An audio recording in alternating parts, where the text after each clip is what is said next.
Bonjour et bienvenue dans le monde d'après, celui où on aura sans doute beaucoup appris sur nous et sur les autres après quelques semaines de confinement.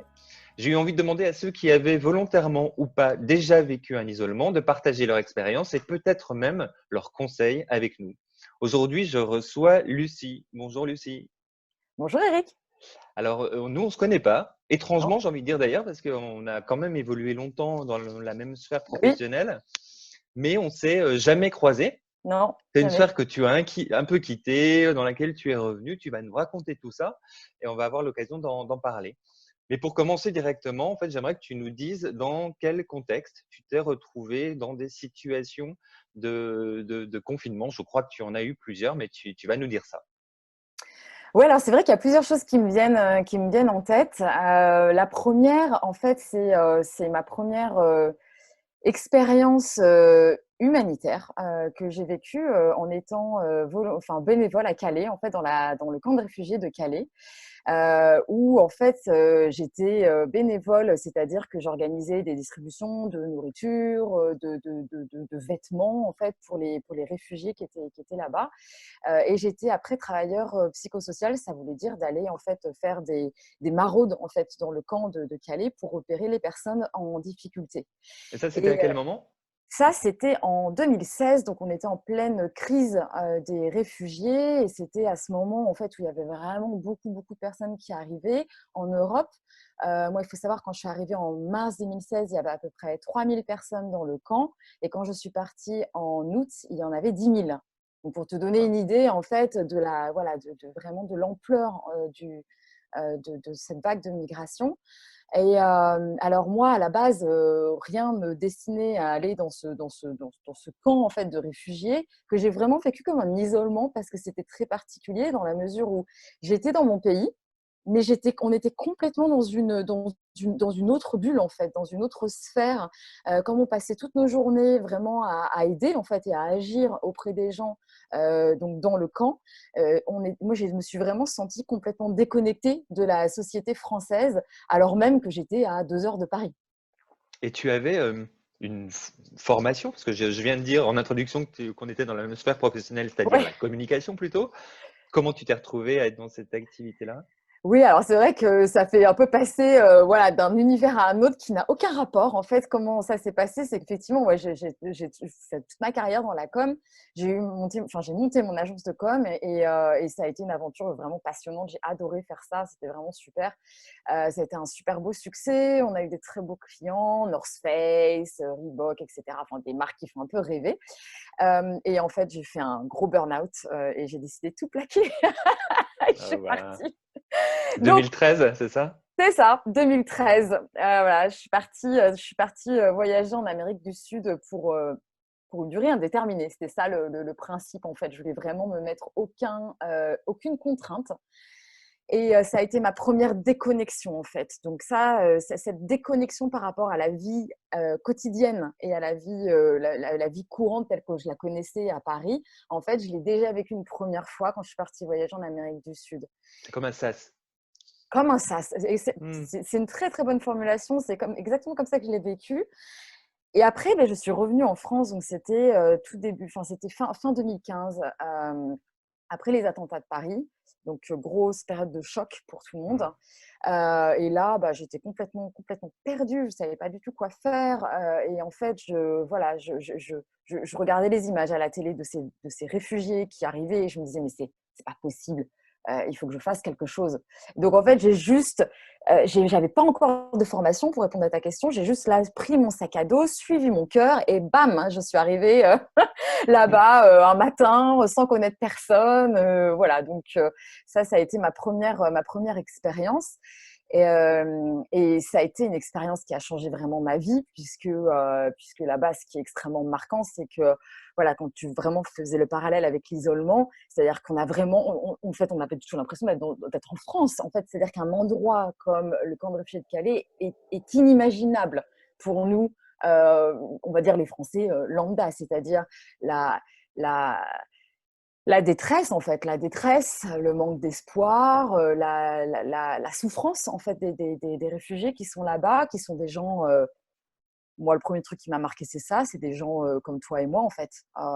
Donc, il y a des ingénieurs, des étudiants, des profs, des agriculteurs, des chauffeurs de taxi. Enfin, c'est comme si tu prenais, moi, j'ai habité longtemps sur la ligne 13, la fameuse ligne 13 que tout le monde adore. Et en fait, c'est comme si tu prenais un échantillon d'une rame de métro. Voilà, bah, c'est la même chose. C'est la même chose. Donc, tu imagines, voilà, un échantillon du monde comme ça à 3 000, 4 000, 10 000 personnes. Donc, ça a été le premier truc qui m'a vraiment marqué au plus profond de moi. Et cette période, alors, j'ai envie de dire que j'ai compris beaucoup de choses parce que je vais faire le parallèle avec ce qu'on dit en ce moment. Mon premier réflexe, en fait, ça a été de m'enfermer sur ce que je vivais avec mon équipe de bénévoles et dans ce camp de réfugiés de Calais, parce que c'était tellement difficile que je trouvais qu'en fait, uniquement ça, enfin, que ça avait de l'importance. Donc, j'ai complètement coupé toute ma sphère familiale, les amis, etc. Je ne suis pas du tout rentrée en relation avec eux parce que, en fait, j'estimais que voilà, toute mon attention, toute mon énergie devait se concentrer sur ce que je faisais pour à tout prix aider ces personnes. Tu veux dire Et pendant ça, 4 mois, aucune ouais. relation? Alors, j'ai vite compris. Donc, ça a duré pas, heureusement, ça n'a pas duré 4 mois, ça a duré peut-être un mois ou deux, je dirais. Et en fait, j'ai vite compris à un moment donné que justement, s'entourer des personnes qui font notre socle, en fait, hein, tout simplement de la vie normale, est absolument essentiel, même si elles ne vivent pas ce qu'on est en train de vivre et qu'elles peuvent tout à fait imaginer et comprendre, mais évidemment pas de la même façon que toi qui es en première ligne. Donc ça a été un de mes apprentissages vraiment les plus importants quand j'étais là-bas. En fait, tu t'es Euh, formé sur le terrain. et je me suis formée sur le terrain et après j'ai décidé en fait de vraiment donc devenir une professionnelle de l'humanitaire. Et donc j'ai fait 3 mois de formation en management de programme humanitaire à l'Institut Bioforce, qui est un institut très réputé en fait pour former les personnes qui veulent aller sur le terrain. Donc j'ai fait 3 mois de formation, j'ai adoré ça et après je voulais aller un cran plus loin dans ce que j'avais fait et donc je voulais comprendre en fait les personnes que je voyais, les réfugiés que je voyais à Calais. Donc ils venaient, en fait, la particularité de Calais, c'est que c'est un camp en fait où il y a des gens du monde entier qui viennent. Donc autant des Irakiens, des Afghans, des Soudanais, des Éthiopiens, des Érythréens, enfin voilà. Et la particularité des Syriens, bien sûr, la particularité c'est que tous, en fait, ils peuvent pas se blairer, quoi. Ils peuvent pas se sentir. Il y a vraiment une tension et une violence entre communautés qui est extrêmement, extrêmement présente et qui est dangereuse, hein, ça en faisait un des endroits vraiment dangereux, la jungle de Calais. Et en faisant cette formation, en fait, il y a vraiment un moment qui m'a marqué, c'est que j'ai eu 3 jours en gestion de la sécurité, justement sur une mission humanitaire. Donc super intéressant avec un super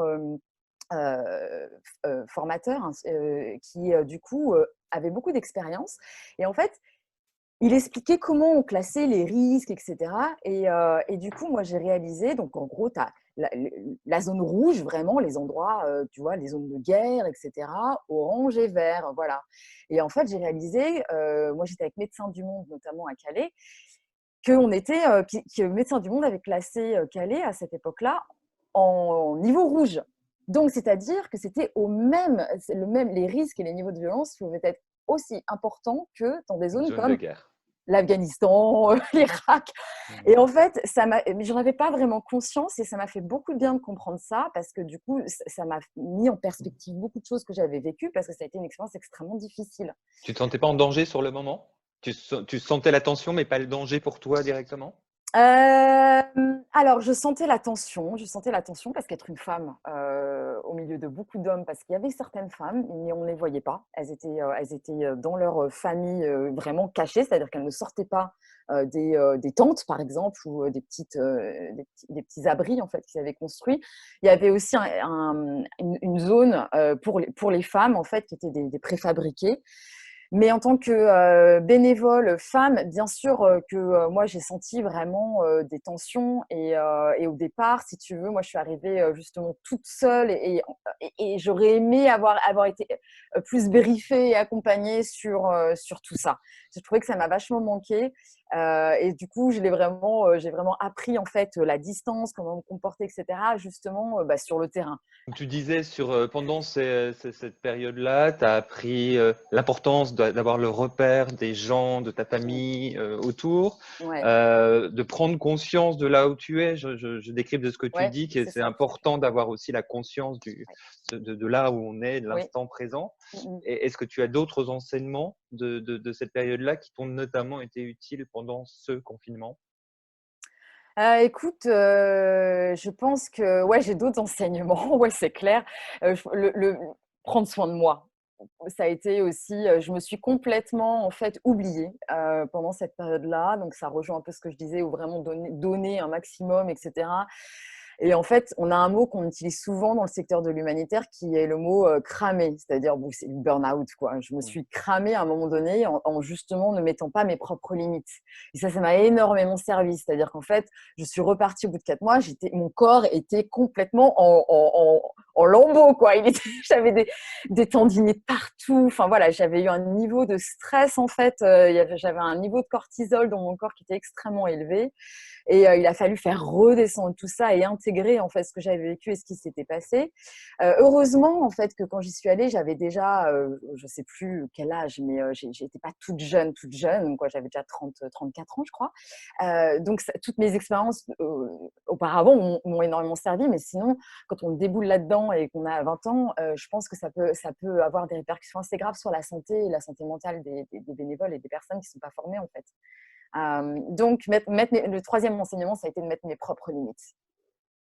Tes propres limites, Ouais. c'est-à-dire des Bah, de garde mettre barrières, des garde-fous? Ouais, mais voilà, c'est-à-dire, par exemple, ne pas travailler, 15 heures par jour parce qu'au final, en fait, le problème, c'est que les besoins c'est un puits sans fond.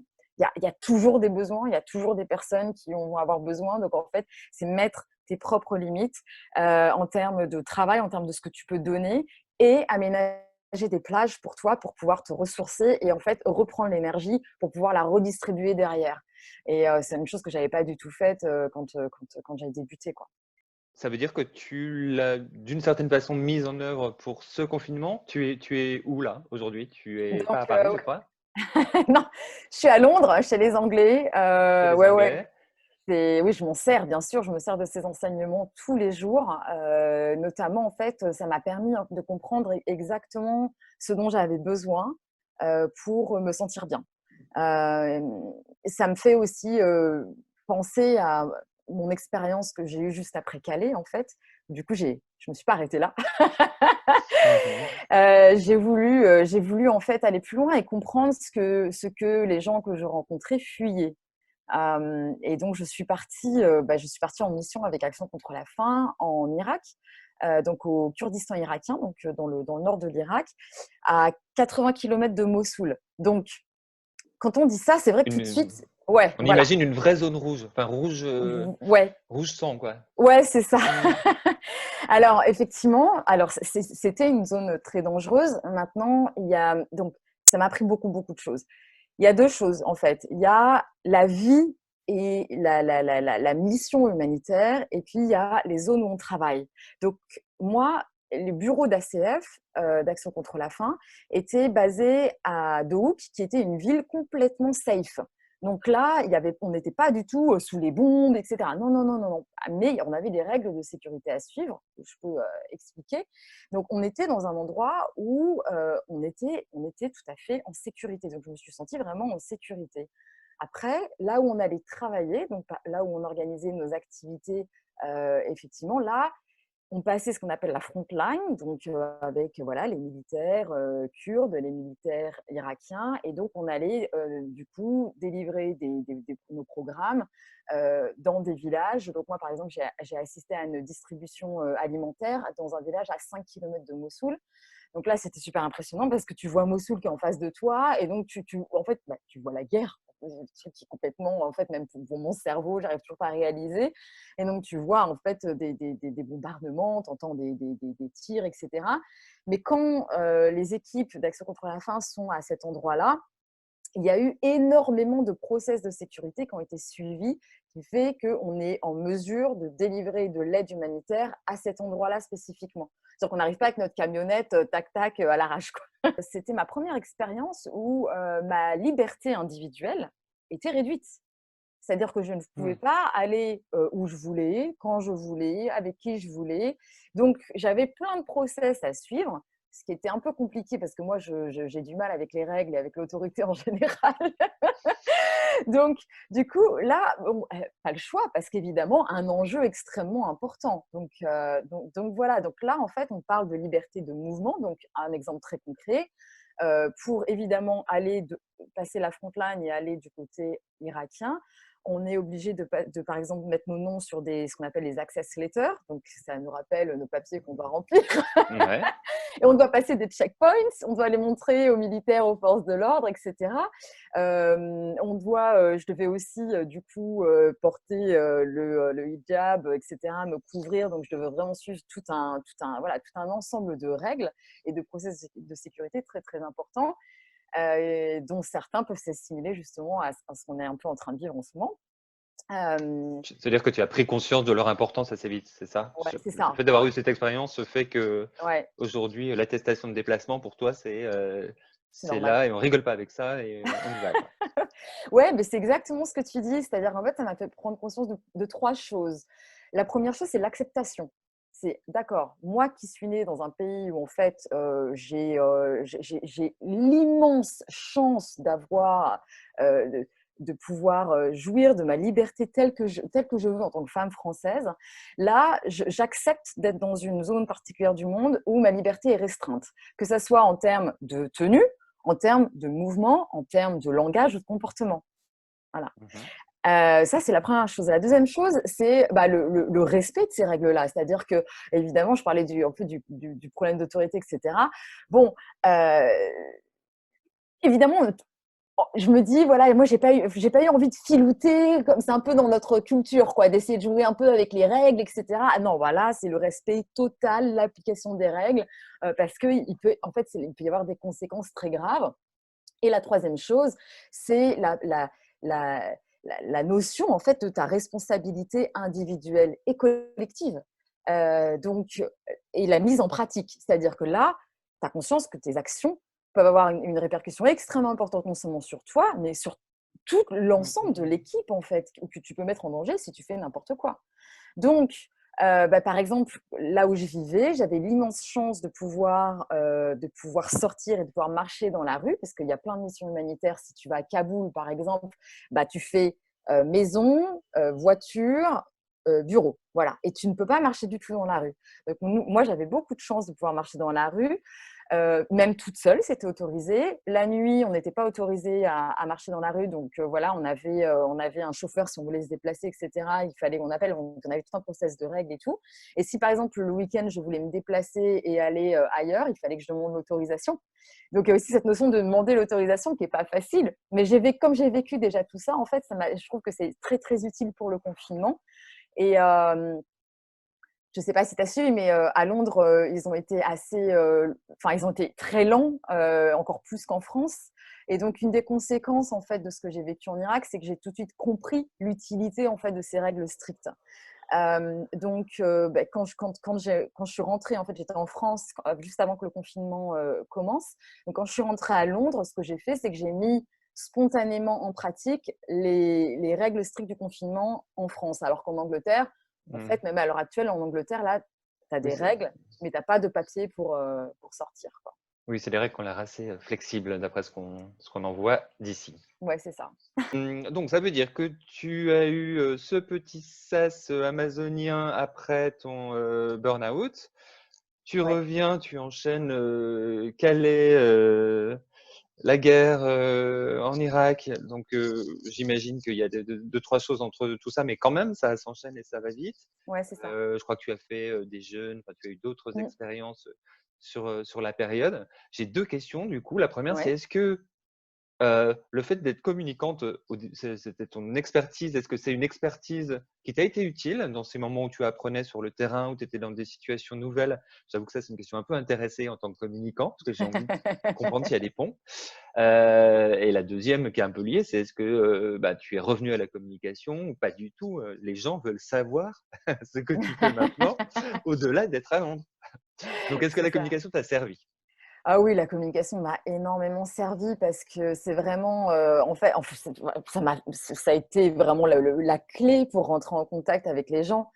Donc c'est de comprendre en fait, d'être en mesure d'analyser. La première chose, tu sais, en communication, on parle toujours d'audience. Donc c'est en fait qui est la personne qui est en face de toi, tout simplement. Si on ramène ça à des choses très basiques, c'est OK. Donc c'est d'analyser, par exemple, quand j'étais lâchée un peu dans la jungle de Calais avec, voilà, bah, j'ai un Afghan en face de moi, il me demande quelque chose, je comprends pas. Donc on essaye, voilà, de comprendre un peu. Alors on avait des traducteurs, voilà, mais bon, parfois c'était assez épique.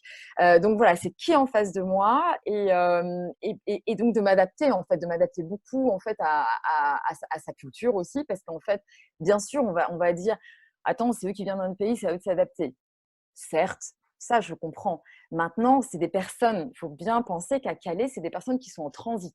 Donc, c'est des personnes qui sont là de façon éphémère. Elles ne sont pas là, voilà. Donc, ils ne sont pas dans cette démarche, en fait, d'essayer de comprendre qui tu es en tant que Française. Ils sont là avec leur bagage, en fait, voilà, ça c'est mon pays, ça c'est ma culture.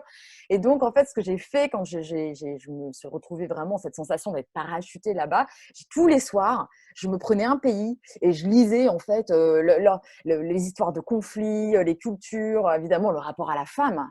Donc ça, voilà, ça c'était aussi très très intéressant et très important.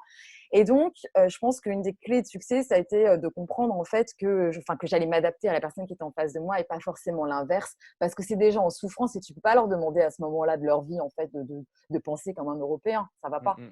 Bien sûr. Donc voilà, je veux dire, donc dans la communication, donc qui est en face de moi, le message évidemment, comment formuler un message, donc le message, j'inclus le body language, quoi. Donc effectivement, nous, par exemple, en France, on est très, bah, voilà, c'est très tactile, la bise, voilà, très les yeux dans les yeux, très souriant. Bon, bah, moi, j'ai compris, par exemple, que quand une femme française regardait dans les yeux, par exemple, un Afghan, bah, ça se faisait pas en fait tout simplement chez eux. Donc en fait, du coup voilà, j'ai mis un peu de nuance dans mon comportement. Je me suis beaucoup adaptée, donc ça m'a énormément servi. D'accord. Euh, Et est-ce que tu es revenu à la communication ou est-ce que tu es toujours dans l'univers humanitaire ou un peu des 2? et ben un peu des deux. Du coup, j'ai eu une opportunité incroyable qui a été de vraiment pouvoir utiliser bah, voilà, mes premiers amours, donc ma passion pour la com. Je pense que tu es un passionné aussi, Eric, sur les questions de communication. Et du coup, c'est vraiment mes core skills, quoi, pardon de parler anglais, mais bon, voilà, c'est vraiment ce qui m'anime aussi, vraiment, voilà, c'est ma technicité en termes de métier. Et en fait, j'ai pu du coup travailler, enfin utiliser mes 10 ans, 15 ans de com chez Action contre la faim, puisque quand je suis revenue d'Irak, j'ai pris le poste de directrice déléguée à la communication, donc c'était en fin 2017, où j'ai eu l'énorme chance et privilège de pouvoir du coup gérer toutes les campagnes et les activités de communication d'Action contre la faim en France et puis du coup dans le monde entier. Donc ça a été juste une aventure incroyable. Voilà.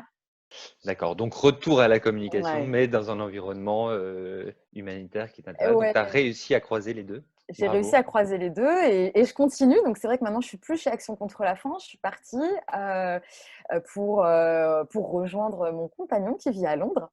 Donc voilà, je suis partie par amour, hein, le cliché de la française, mais c'est ça. Mais c'est beau, c'est ça qu'on veut, c'est du cliché. Ça a été difficile parce que c'était vraiment mon dream job. Ben, voilà, en fait, d'utiliser mes compétences pour raconter des histoires, mais raconter des histoires qui ont du sens et avec un objectif d'avoir un impact sur la vie de ces personnes.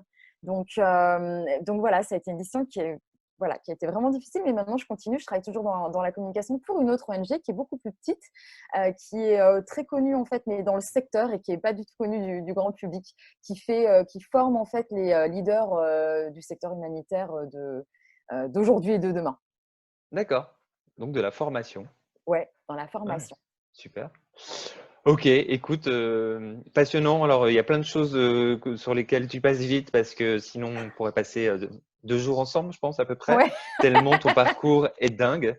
Alors je précise à ce moment-là que, il y a une super émission qui s'appelle Social Calling de, Émilie Vido. Et c'est elle qui m'a mis en contact avec toi, et je crois que c'est l'émission numéro 7 qu'il faut aller Oui. écouter, parce que tu y racontes ton parcours en t'arrêtant sur des éléments qui sont moins liés au confinement, mais qui sont évidemment tout aussi passionnants. Donc, je mettrai un petit lien pour aller découvrir ça. Et écoute, c'est intéressant sur effectivement ce que tu en as retenu. Je pense que toi, le bascule sur les valeurs et redonner du sens à tout ce qu'on fait, bah, tu as fait ta révolution avant là-dessus. Donc, c'est peut-être une évolution que tu as moins pendant ce confinement, là où elle apparaît pour d'autres. Mmh. Mais ouais, tu as une petite avance de phase, en fait, je pense, par rapport à des évolutions qu'on connaît tous aujourd'hui. Non, mais j'adore ce que tu dis, Eric, parce que ça me parle vachement. Alors, c'est vrai, je suis d'accord avec toi, mais en même temps, je continue tellement d'avancer là depuis là. Enfin, je veux dire là, en fait, le chemin, il est, tu vois, il est infini. Donc oui, c'est vrai que j'ai eu peut-être cette petite révolution intérieure en fait avant sur cette recherche de sens. Comme tu as mentionné avant, j'ai fait aussi beaucoup de séjours de jeûne aussi, donc ça m'a permis donc voilà d'être dans la même chambre pendant 2 semaines à ne rien faire et à boire de l'eau. Les gens vont se dire Sinon, on pourquoi? meurt. Oui, Ouais. sinon Ah on bah, les meurt. gens se disent Pas bien. pourquoi, hein. Oui, les Bien gens se sûr. disent Ah mais bah, les gens pourquoi? se demandent.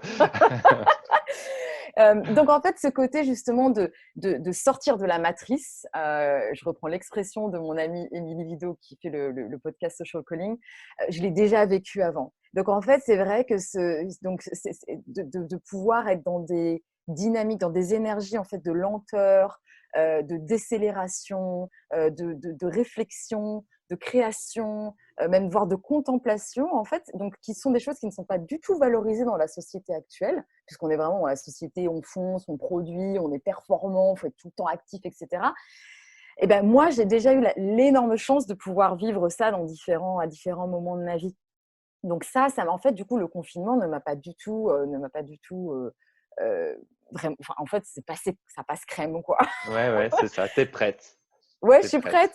Ouais, je suis prête. Et puis, quand t'as pas mangé aussi pendant 2 semaines, en fait, tu sais que bon, bah, tu vas pas aller faire du stockpiling, tu vois, chez Lidl à Mmh. côté ou chez Mmh. Monop, parce que tu sais que ton corps, en fait, il a toutes les ressources pour si jamais tu n'as pas assez à manger pour survivre et survivre très bien. Donc voilà.